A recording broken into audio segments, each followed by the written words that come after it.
இந்த வீடியோல அவருக்கு பண்ணியிருக்க ப்ரொசீஜருக்கு பேர் வந்து பார்த்தீங்கன்னா, பெலோனி ஆம்புடேஷன். இது அவருக்கு ஏன் பண்ணாங்க அப்படின்னு பார்த்தீங்கன்னா, அவருடைய அன்கண்ட்ரோல்டு டயபெட்டிஸ் தான் காரணம். Uncontrolled HbA1c level. ஆல்மோஸ்ட் 11 இன்னமும் அவருக்கு 11 தான் இருக்கு.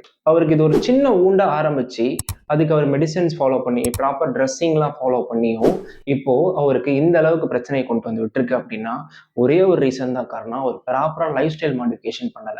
என்னதான் நீங்க மெடிசின்ஸ் எடுத்தாலும், என்னதான் நீங்க ப்ராப்பர் ட்ரெஸ்ஸிங் எல்லாம் ஃபாலோ பண்ணாலும், லைஃப் ஸ்டைல் மாடிஃபிகேஷன் பண்ணல அப்படின்னா, உங்களுக்கு ப்ராப்ளம் சிவியர் ஆக தான் செய்யும். இந்த இடத்துல இவர் வந்து லாஸ்ட் 2 இயர்ஸ்ல வந்து பாத்தீங்கன்னா ஆல்மோஸ்ட் 70 lakhs to 80 lakhs பக்கம் ஸ்பெண்ட் பண்ணியிருக்காரு. இந்த மணில ஒரு 10% வந்து பாத்தீங்கன்னா அவருடைய ஹெல்த்துக்காக இன்வெஸ்ட் பண்ணியிருந்தா கூட, ஒரு லைஃப் ஸ்டைல் மாடிஃபிகேஷனுக்காக இன்வெஸ்ட் பண்ணியிருந்தா கூட பாத்தீங்கன்னா, இந்த அளவுக்கு அவருடைய நிலைமையை கொண்டு வந்து விட்டுருக்காது அப்படின்னு தான் நான் சொல்லுவேன். இதுல நான் வந்து ஒரு ஃபியர் மாங்கரிங்காக இந்த கான்டென்ட் நான் கண்டிப்பா கிரியேட் பண்ணல. இது முழுக்க முழுக்க ஒரு விழிப்புணர்வு பதிவு தான். உங்களுக்கு இன்னைக்கு டயபெட்டிஸ் இருக்கு, HbA1c வந்து ஒரு 7க்கு மேல போகுது அப்படின்னாலே, நீங்க டெஃபினட்டா you have to start your life style modification. Medicines alone won't help you. அதுக்காக நான் மெடிகேஷன்ஸை கம்ப்ளீட்டா அவாய்ட் பண்ணுங்கன்னு நான் சொல்லல.